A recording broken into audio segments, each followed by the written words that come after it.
Other interesting cultural news, you have AOC, Alexandria Ocasio-Cortez. Her hypocrisy is actually greater than usual, which that's a news headline in and of itself because, of course, that is a thing to begin with. And she says she wanted to buy a UAW manufactured EV, but she bought a Tesla, which famously are made by non-unionized workers who are motivated to actually, I would argue, work a lot harder because many of them are given stock options. And the price in terms of the hourly wages per worker is lower at Tesla, partially because they're non-unionized, and giving them yet another competitive advantage on top of the myriad of competitive advantages they already have, such as advanced technologies and having really bright engineers. Now, going over to the video here, and again, I'm still struggling to find a good picture-in-picture production software. I know there's a lot of editing softwares you can insert the videos post-production, but I'm trying to find something where you can do picture-in-picture while recording live, or I know I'm not streaming this yet in terms of live streaming, but right now I'm currently using OBS, and if you have suggestions, I'd really appreciate it. That's how we build the show better together. I've tried a couple softwares, but again, I have a Razer Kaizen camera, which the software should be catching up. It's very new at the time when I purchased it about 6 months ago, I believe, and it's a 4K camera, and I've tried, I believe, XSplit over the weekend, and again, the camera would not work. So I was able to have like the YouTube video, but then I wasn't there at all, which many would argue that'd be more visually appealing, but nevertheless, I would like to have picture-in-picture where I'm part of it as well. If you have suggestions in the comments, I greatly appreciate the feedback as we make the show better and better together. But nevertheless, without further ado, and in terms of visually appealing, perhaps this is one of the videos where you're not worrying about it too much, since I was going to say, if insufferable was a picture in the dictionary, I mean, AOC and Rachel Zegler would be having tea. Although, given their political affiliations, they'd probably be smoking something and drinking a Bud Light, perhaps, would be a more appropriate metaphor. Or real-life example. I don't know what they do on the weekends.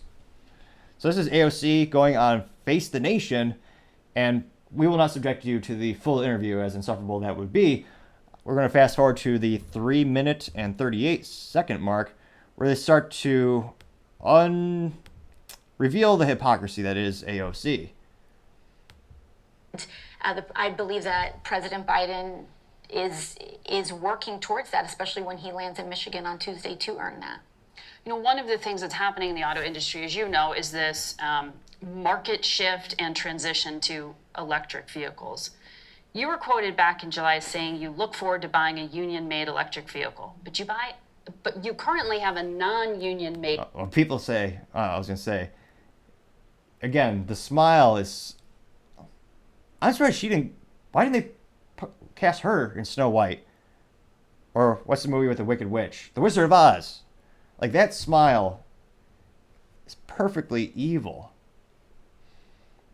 And again, she's brilliant for marketing. I can't help but wonder if people on the right applaud her being in politics because they use her to raise money as well. Tesla. UAW already makes some electric vehicles. So Yes. Why wasn't that? Is it a problem with the quality? Is it a problem with the style? Is the market just not there? No, our car was purchased during the pandemic when before a vaccine had come out. Brilliant politician. Avoid the question completely. So why don't you buy a Chevy Bolt? They did burst into flames, but they did exist nevertheless. Why don't you buy that? Well, as a pandemic, what? That's not what they asked. They said, why did you not buy a UAW manufactured electric vehicle? But who knows? Maybe she'll blow our doors off, some might say. So travel between New York and Washington, the safest way that we had determined was an EV, but that was prior to some of the new models coming out on the market that had the range available. But we're actually looking into trading in our car now. So we're looking into it, and hopefully we will soon. I ask you that because Tesla's, Elon Musk, who has majority share in Tesla, has said a lot. Now, just pulling up the good old, I was about to say Google, who uses them, the Brave tab here, it looks like the Chevy Bolt had a range, with the one manufactured between 2017 and 2019, the range was 238 miles, which, again, isn't great, but she's one who cares about the unions and the environment, why not stop and charge it, AOC?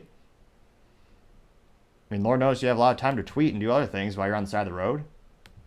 A lot of things against the unions. And a lot of these electric vehicle battery manufacturing plants as well are not unionized. So there's tension here. Yes. Yeah. And it's something that I have been speaking with President Fain about, because one thing that we're... Now, President Fain, if you have not been tuning in, he's the president of the United Auto Workers, and he was recently elected, and in terms of what the auto workers want, they want $80 to $100 billion over the course of a 4-year contract. That is why there's currently a strike, because automotive manufacturers of the big three being General Motors, Ford, and Stellantis, which Stellantis is Chrysler, as well as Jeep, as well as Dodge in the United States, and overseas they own many European brands. But Shawn Fain is the president of UAW, and they wanted to strike. They did the polls, and Shawn said, all right, we're going to strike. They're, again, asking for $80 to $100 billion between not just, cash, but also benefits, pensions, retirees, medical, a myriad of things, as well as they wanted a 40% increase in wages, which, yeah, in aggregate, again, that would be billions of dollars. But now they're being reasonable at only wanting 36% raise. Now, again, that's for the duration of the 4-year contract as well. We're all on the same page about is that we do not want the transition from a fossil fuel economy to an electric economy to represent an erosion in the unionization and rights of workers. And this is something... Quickly, that's essentially what's happening. A lot of these are joint ventures, these battery facilities. They're not owned by the big three wholly. Yeah, and this is one way in which we want to use historic legislation like the Inflation Reduction Act and others, which did the antithesis. It caused more inflation, but like all political things, usually they use fancy words to fool people, and unfortunately I think a lot of people were fooled by that. But yeah, can't the government just do everything? Typical tyrannical response. Represents historic climate legislation to incentivize everything from tax credits to federal investment to facilities, whether they're battery production or even mining sites, and from the beginning to the very end. I thought she hated mining for natural resources. What's going on here, AOC? Perhaps she's having a change of mind, and now she does want the U.S. to be energy independent as well as resource independent by mining for many of the natural resources that are here. No, I was going to say that's a joke. Of course, she doesn't actually believe that. To make sure that they're union, to make sure that we incentivize the production of these new technologies, to make sure that it also represents an escalation in rights and wages for everyday workers. In fact, I'm currently working on legislation, a resolution to focus on that. Everything from mining these minerals to battery production and implementation, for that to be a union track beginning to end supply. You thought EVs were expensive today. Oh, it's going to be a lot more. If they want to, so her idea is, let's unionize the whole supply chain of EVs. I wonder if she's going to fly to Africa and unionize those cobalt mines. No, I can't help but think, probably not. Probably not. No, absolutely not. When you mention mining, you're talking about human rights violations in third countries. Not only that, but also domestic mining that we have going on here in the United States, in New Mexico and in Arizona, places like Oak Flats, where there are frontline communities, indigenous communities that really deserve a lot of focus and attention, in addition to the actual jobs that are created in this, to make sure that they are of the highest standard as well, and environmental standard as well. Because there's been concern about, as you know, forced labor in China. Absolutely. And Ford using some of those facilities, and Tesla, according to the Washington Post. I want to ask you, though, about migration as well. You were quoted in the New York Times in August as saying, immigration is arguably this administration's weakest issue. What did you mean? Well, I think Well, that's enough on that. I don't want you to hurt your earballs too much of the insufferability, but needless to say, hilarious to see once again the hypocrisy brew to the surface. Oh yeah, unions are great. I love, they're so awesome. Well, why did you buy something that is not a union, which Just coincidentally, that product is superior in every conceivable way. Now, granted, comparing EVs to EVs, it is, but in terms of automotive, I prefer having 3 pedals of manual transmission, as I would argue every good vehicle has. But that's just my preference. Now, in regard to the comments and the feedback, it looks like this video got 115,000 views on the YouTube. So pretty darn good. It looks like someone by the name of Keith Grillo, 8096, said, Margaret excels at holding the corporate line, unquote. And that apparently is the interviewer, rather. Let me see here. Someone by the name of Thomas Gardova, 2900, says, wow, she's brilliant. She knows her stuff, no doubt in mind, but she's also a political animal. I love the way she handled the Tesla issue. What? Let me know in the comments, did you see any brilliance, or rather, did you hear any brilliance between those 2 ladies? She is a political animal. I mean, a donkey is an animal, okay, I guess. Oh, let's see here. Someone by the name of David Majdi 6021 said, quote, she is a rising star, and I just hope she can stay humble and stick with what got her to this point. Knowledge on the issues as she displayed here today. I love her, unquote. Well, unfortunately, David, she is apparently in a committed relationship, so I don't think she'll be interested. She's going to actually send you a cease and desist and ask you to stop asking her to date her. Though, that being said, he did get 45 likes. All right. Someone by the name of Julie Gree Lee 556 said, quote, it's very refreshing to hear the word integrity in Congress, unquote. Yeah, the word was used. That is correct.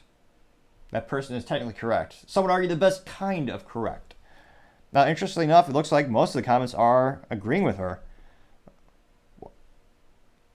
What?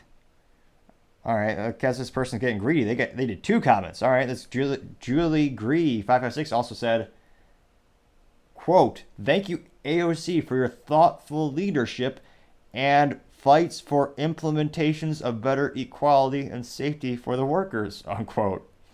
That person got 131 likes, though, which might be more than likes we get in this video.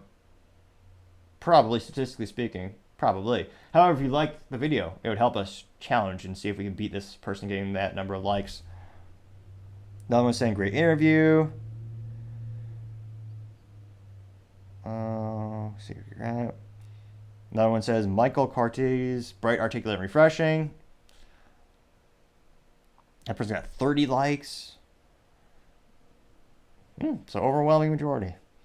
And for the record, I think she has done more to do good things. I think she worked with Matt Gaetz to actually introduce a proposal to ban insider trading from all the political leaders, which would be nice. Of course, I don't think it went anywhere because, of course, how many people are actually going to vote for that? Unfortunately, I'm pretty sure no one did. Yeah, so interestingly enough, it looks like overwhelming support for her in the comments.